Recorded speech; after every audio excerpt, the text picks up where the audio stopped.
Girl State.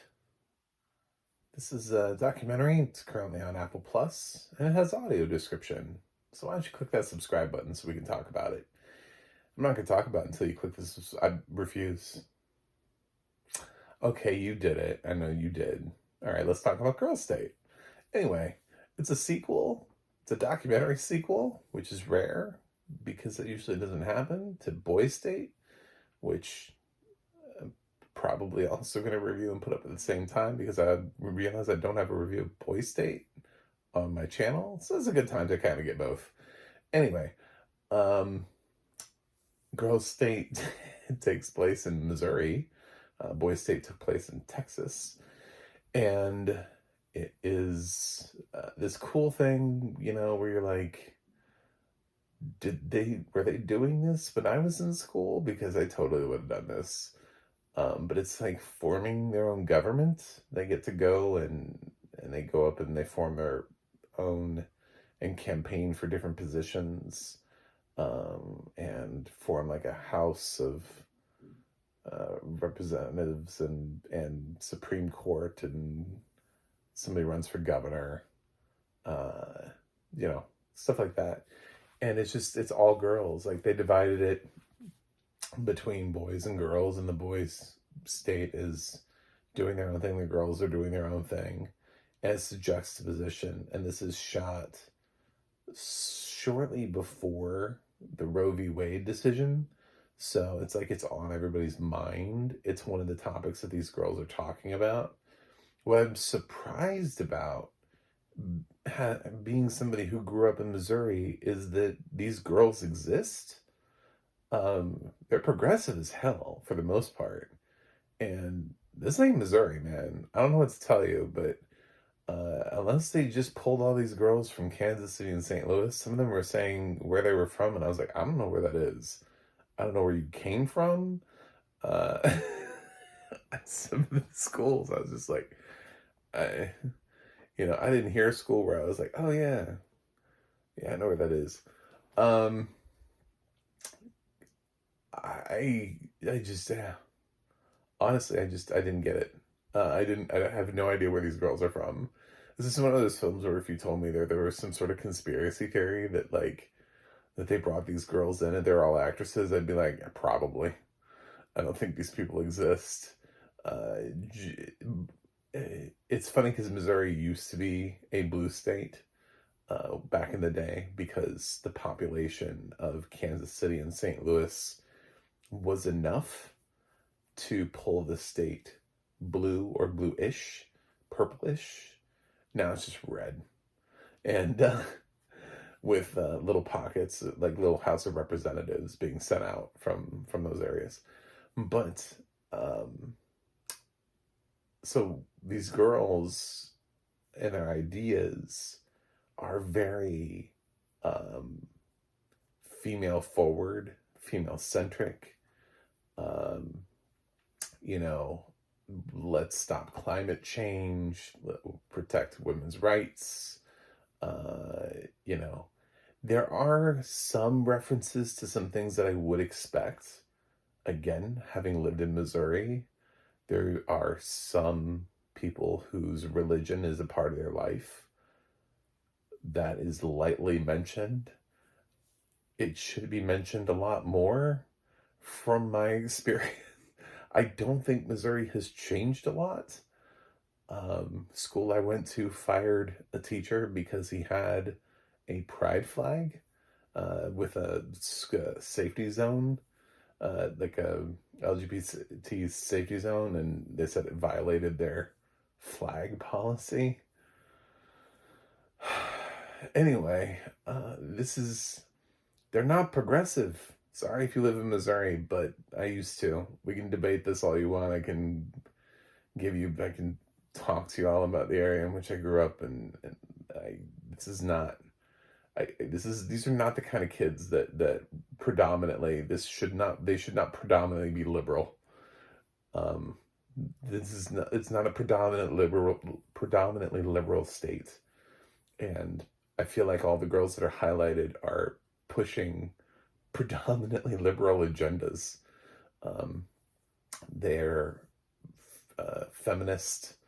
Uh, they're great. I mean, I'm glad that this is like the future of humanity, but at the same time, I'm kind of like, I don't know. This doesn't feel right. This feels like we're in the wrong state, and maybe that's the point. But here's the thing about documentaries is that they shoot all this footage and they edit it. They cut it the way that they want it to be cut. So they cut it in a way that they want you to see the representation of these kids being predominantly liberal and not conservative and not religious and not, um, I don't know, this is post January 6th. So nobody's talking about a conspiracy. I just think that all of that is just highly unlikely coming out of this area. I still have friends who live in this area who I went to high school with. I know what they're talking about, and I know what they're raising their kids to talk about. This is not that. So I don't know where these kids are coming from, but they must be telling the other kids that they can't participate, or those kids were cut from the documentary, which just makes me wonder why? Why bother? If you're going to cut that from the documentary, if you're going to not show and accurately represent what Missouri looks like, what's the point? You know, you want to show this female forward, like, be like, oh, don't worry, the girls of tomorrow they'll lead us into this big, bright, beautiful world, and they're all living in perfect harmony. This one girl, Emily, has maybe like some more conservative views, but she's not like, this is not like the future Marjorie Taylor Greene, you know, this is, she's maybe just, I don't know, a little bit more conservative than the others. And she kind of goes around and talks to everybody. And that's her thing, is to have, and they're like, one girl's like, I really appreciated that because she had a lot of tough conversations. That's why I voted for her. I disagree with all of the policies that she would interact, but I like the fact that she took the time to have tough conversations. And I thought about that and I was like, but you also disagree with her policy-wise. So those are the laws that she's going to pass. If you have a conversation with somebody who bothers to come up to you and says, you know, hi, I believe that you shouldn't exist as a person, but I'd love to hear your thoughts on this. And that person goes, well, here's why I think I should exist as a person. And then that conversation finishes with, well, if elected, I'm going to pass a law that says you're not a person. And then you're like, wow, I really appreciate the fact that we had this difficult conversation. I don't know. Like, this doesn't really like make me go, wow, awesome. Good job, girls. You really kicked this one out of the park. Yeah, there's a lot of talk about Roe v. Wade because this happened right before, and the film even ends with, you know, like, just after this, Roe v. Wade was overturned. And we focus on just like a little handful of girls and like their main stories and how they sort of play out, and people who came with like a friend maybe from like their school, like two girls from the same school. I think there were two girls from the same school that were both competing for Supreme Court positions, and the one girl was like, I know we can't both make it, you know, I realize that, I know that we're not, you know. Yeah, probably. So, but it's an interesting film. I would say the one thing that was brought up that really did kind of bother me, um, and just kind of makes him look like a dick, is so the girls' state and the boys' state happened at the same time in like two different camps. And I don't know, this is a documentary, so it's real life. I don't know that there are spoilers to real life, but at the end of it, the winner of governor actually got sworn in by the real governor from the boys' state, like the actual governor of Missouri came in and did the swearing in ceremony for this fake non-position for the leader of boy state. He can't actually pass any laws. There's no real thing here. These are not kids that are of voting age, but these are kids that would likely participate in government in the future. This is probably where Josh Hawley started. So, yeah. Then you cut to the girls, and their winner of governor does not get sworn in by the governor. Does not get the same ceremony. They just have to kind of watch. And it is sort of like Handmaid's Tale-ish. It's very sort of like, because they have the same camp where they're doing similar things, but ultimately when it comes to it, it's finding your way of saying, nah, you're not on the same level as us. At the end of the day, it's like Missouri's governor is still finding a way of saying, ladies have a place, and it's not in politics. Guess where it is? So that did that got me, and it got a lot of the girls in the film too, and the ones that they seem to. Of course, that's again the narrative and how you cut your narrative. I don't know. There could have been a bunch of girls in the background being like, "I just want to get pregnant, and have babies. That's all I want to do." I don't know. I have a feeling that girl probably didn't show up because at least you have to be interested in politics to be here. So I would think even the most conservative ones probably would have felt slighted. But who knows? Maybe there was one back there that was like, I don't care. I'm fine. It's a very weird documentary. And I think it's because it's Missouri, man. And I grew up here. I did middle and high school in Missouri. So I know what this looks like, and a little bit of college. And this is not what Missouri is fully represented by. This does not fully represent the youth of Missouri. I'm sorry, it just doesn't. And it's cut and edited in a way to make Missouri look far more liberal than they are. They're not. And it doesn't. I would have been completely fine watching Girls State with a whole bunch of conservative girls arguing about their conservative positions with a couple of liberal girls mixed in. That would have been fine for me. That's not what this is. This is cut and edited to push my agenda, and I'm having a problem with that because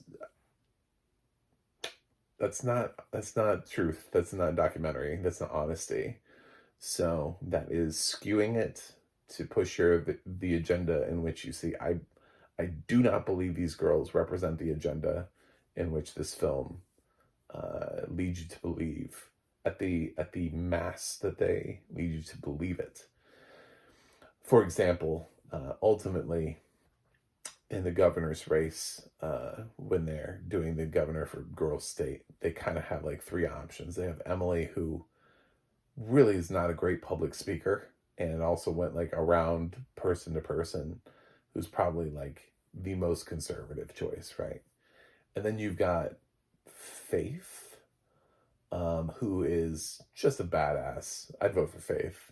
Faith is just like a giant liberal talking point. She just went right down the list. She talked about like school shootings and guns and climate change. Just like bam, bam, bam, just right down the line. And then you had another girl who kind of avoided partisan politics and just talked about feminism. She's the one who wins. Why? Because she appeals to conservative and liberals. Because regardless of whether or not you are conservative or liberal, you're still a woman in that room.